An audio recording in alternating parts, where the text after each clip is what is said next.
All right, guys, what's up, and welcome to Tactical Army TV.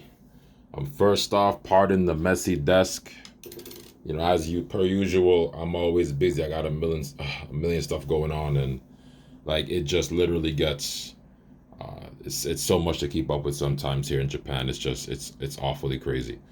Before I go any further, just to kind of get this stated and get it out there, there is nothing real in this video. There are no real firearms in this video. This is just to kind of set the record straight for the YouTube reviewers and for the people who are in control of that whole entire process. There is nothing dangerous here. Everything is 100% fake. There's nothing real. Nothing is loaded. This is a toy. This is not real. It is an imitation. All right. So now, going forward, I got a lot of feedback from the community in reference to the Staccato XC, for the EMG Staccato in general, and we got a lot of questions, a lot of things like that. So far, what you're seeing right now here, this is my current build. I do not have anything really set up in any type of special way that's anything different from the way it was before. The internals are entirely stock. I do not see the need to swap anything out right now at the moment. We're currently rocking the same slide, same inner barrels, same everything. Everything is exactly the same. The optic itself too is also the exact same one, which is the Churgicon SRO clone, which is currently fitted on this right now at the moment. So for those of you guys that don't know, right, the Staccato XC is pretty much the racehorse of the Staccato lineup, the Real Steel racehorse. This is the replica of the Real Steel racehorse, which has the VIP grip on this particular one. The other grip that they have that's stippled, I think that one looks really cool. I've seen a few people with that other checkered one as well. I've been thinking about switching the grip on this particular one, but I think for the moment, I'm just going to keep this grip on there for right now. So right now we have the Surefire X300 currently on this particular one. I think it looks a lot better on the Staccato XC rather than the DVCP, which I also have, that is not in this video right now. So yeah, currently we have the exact same build. We have all the lightning cults, all the serrations, and as you can see here, the compensator, which is a big selling point. A lot of people like the compensator because it makes it stand out and it looks a lot different from the other ones in the lineup. It definitely stands out for sure from the Staccato P and the other variants that they have in the lineup so far.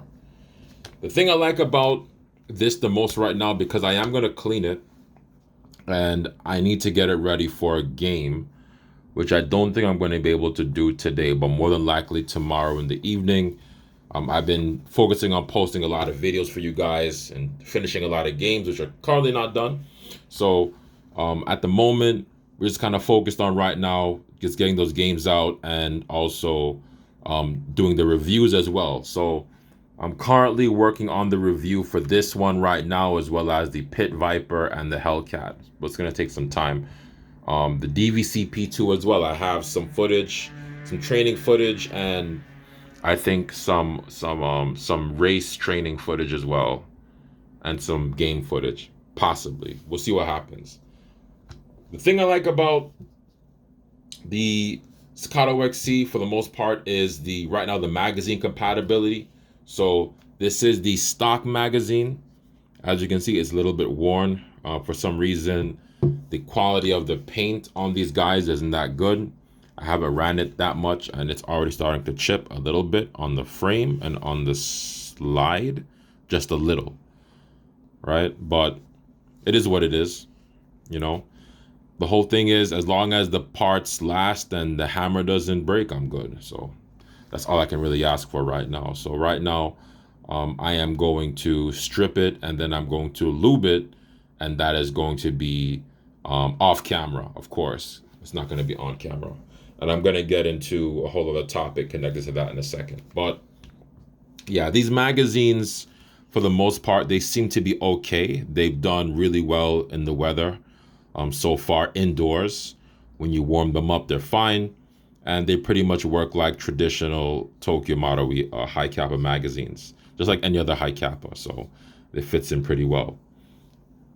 And I have here the Tokyo Model spec. These are Tokyo Model high kappa magazines. This one is a customized one with the custom striker valve, as well as the little gasket here, which feeds the air into the blowback unit. So this is on Laylax. This is Laylax, and on the bottom here we have the PTS enhanced polymer shock plates. So you can drop these. That's the cool thing. You can drop these on a hard surface. So what I'm actually looking to do is I want to test these with some drop reloads, probably tomorrow if I get a chance. There's an indoor range at one of the fields here in Japan. Maybe you guys know about it. I did post some videos some time ago doing some tactical training in that same room. So we're gonna work on doing some of those reload drills with this type of this shock plate right here. I did try to do it with the other magazines, even though the floor that they have is rubberized and reinforced, so you can actually drop your Glock magazines and things like that. But apparently those magazines did see some damage from it, and I had to fix the valves, and now they work. So that's awesome. But these are recommended. If you don't know what they are, I did make a video about them, so go ahead and check that out. I might put that in a card maybe above on this video at some point, so look out for that. These are supposed to be very good, so I'm really anxious to really test them out. But the good thing is Tokyo Model Respect mags fit in no problem. So, and they run. They do run. So it's very snappy. Look at that. Very, very snappy, okay? So very, very snappy. It works literally like the stock mags, probably even better, you know, with the as you can see with that loud pop with the air seal. These are very, very good. So the most important thing I think right now is to put it to the test. I don't have an extensive amount of footage with this particular build just yet, so we're gonna see what it's really capable of. At the moment right now, I don't see it really being an outdoor setup. However, I have seen people run these outdoors. It's very weird. I don't know. My take is it's, for me, kind of like the Costa. It's not an outdoor setup, not that much. I have run my Costa outside, so there's a possibility that you can do it. It's just that you have to be mindful that the heavier the optic you put on this, you're gonna have more reciprocating weight, which is going to affect you in a lot of different ways. So if you're thinking about running something like this outdoors, you might want to kind of rethink that. So currently we have the SRO on there. One of the viewers recommended the Acro. A couple of people have recommended the Acro, the Aimpoint Acro. I don't know what those go for. Maybe you guys know. If you know what they go for, go ahead and drop a comment in the comment section and let me know what you guys think about that. But yeah, Aimpoint Acro, I've seen guys put them on the Staccato, the EMG C2 variant. I think it's the C2. It's not the C. I think it's the C2. The C2 and the P. I've seen people put those on those variants. I don't think I've seen them on any of the other ones. If there's one Staccato that I've had interest in, it's the XL. But I've looked around, I haven't seen the XL literally anywhere on any foreign site that I've been on. So that's one I'm really interested in. I'd rather get the EMG version than the Army. I have a few Army ones, but EMG has a license, so I'd rather support the license, even though it's not that good. But yeah, currently we're gonna keep the SRO on this. I think you get your good balance of having a big enough optic window with not that much reciprocating weight. So it's better to kind of have it in that kind of configuration, I think, for airsoft. And also considering the fact that we are playing with low powered gas. We're not using high powered gas. Hence the reason why these magazines have to be heated consistently in order for this thing to run indoors. So that's one of the reasons why I don't know if this is a all year round outdoor setup. In my opinion, it's not. However, recently at a game that I was at, I did see someone with either the P or the C2. I think the photo is up somewhere on Instagram or somewhere out there in cyberspace, but there was a photo taken with this particular build next to it, and the person was running CO2. But the grip was a different variant. It might have been the same. So I think there's a possibility that this might be able to run on CO2, but essentially the way how it's marketed and sold, it's sold as a gas compatible system and not as a CO2 compatible product. So I wouldn't put CO2 in this out of the box. I know a lot of people always ask me about CO2. I would not put CO2 in the stock EMG Staccato XC like this out of the box. Unless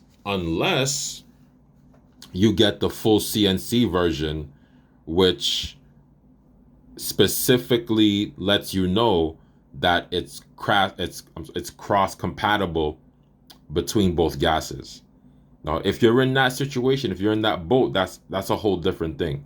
Then more than likely, yeah, you're going to be able to do that as well. But currently, this thing is running on gas. It's running on 134, and I will be getting some footage for you on this. You're going to see some footage, some gameplay footage for the Staccato. So look out for that. Look out for some gameplay footage. Look out for some tactical training footage, and look out for some review footage. I might do a formal review like this where I have it out, or I might even do a gameplay review. At the current moment, I don't know because I'm backed up 100%. No pun intended. So just to kind of get that out there. So yeah, I like this very much. The EMG mags work. Tokyo Model We mags right now, they work. These are customized, so they're fine, and they also run in the Army ones as well. So I can use these in my Army. I use them in my Tokyo Model and also in this. So I think that's kind of the way to go with it. And so far, I haven't really felt the need to get extra EMG specific magazines, which you can. But it's good news for those of you guys who have Tokyo Model high kappa mag. I know a lot of people do run high kappa. So if you have those magazines, you're in luck. You can just get them pretty much set up the way you want. If you want your mag bumpers on there, no problem. Just do what needs to be done, and you're good to go. So currently, this thing is set up the way I think it should right now for indoors, and so far so good. I'm enjoying it, the whole entire setup, man. I'm Surefire X and TreasureCon SRO, standard VIP grip, all that good jazz. Yeah. All right, so if you guys have any questions, you know what to do. Drop your comments in the comment section, right? Spread the love, like, comment, share, and subscribe, all that good jazz. I love you guys so much. I love the supporters. Thank you guys so much. Guys, also don't forget, memberships are also available as well, and Patreon, all that good stuff. Memberships do start at $1, so I'm going to be posting very tech specific stuff on the membership part of the channel, and that'll start at about $1 or so. I think it's 190 yen. You'll get access to pretty much all the content I'm going to be putting on there, unless it's at a special tier, which for the most part I'm not going to be doing right now. So everything is going to be at that baseline tier, and that content will also be available on Patreon as well at the baseline tier, which is under $5. So if you guys are interested, go ahead and check that out. Support the channel. We're going to be coming up with some new stuff as well. There's going to be a lot of perks available for you guys. So definitely look into that. The next video you're going to probably see up is going to be the disassembly video, right? So we got a request for a kind of like a how-to on getting inside or getting access to the inner barrel on this particular high kappa, which is a little bit tricky. It's kind of different from the standard variations. So we're going to get into that. That video is going to be a members only video, guys. So once again, if you want to see that video, you know what you got to do. Go ahead and support the channel. It's not that much. And also the guns that I offer, they're still on the table. At the moment, I have not brought them to a local shop yet. A couple of people have, showed interest. I am still looking to get those out of there. So once again, if you guys who are members, it's not that much. Once you become a member on here or on the Patreon, send me a screenshot. Hit me in the DM. The Instagram is still the same. It's Tactical Ashigarami TV on Instagram. For those of you guys on Instagram, go ahead and follow the Instagram. Okay. And yeah, once again, send that out. The MP7 is in working order, guys. Don't believe the hype, right? It works. So, as I mentioned before, it only has a slight sleeping trigger, which is a common issue. That part is very replaceable, and it's easy to replace in Japan. So I am going to be giving that to someone, and they will pretty much have a functional tool. It's still very functional. The other ones too as well. They only need very small repairs. That's it. All right, so that's still going to be available. That video, which I'm going to do, which is going to be the disassembly to get inside of this, is going to be up on the members only and on the Patreon. Go ahead and check that out. It'll be on the Twitter as well. So once again, guys, thank you so much. See you guys soon, and take care.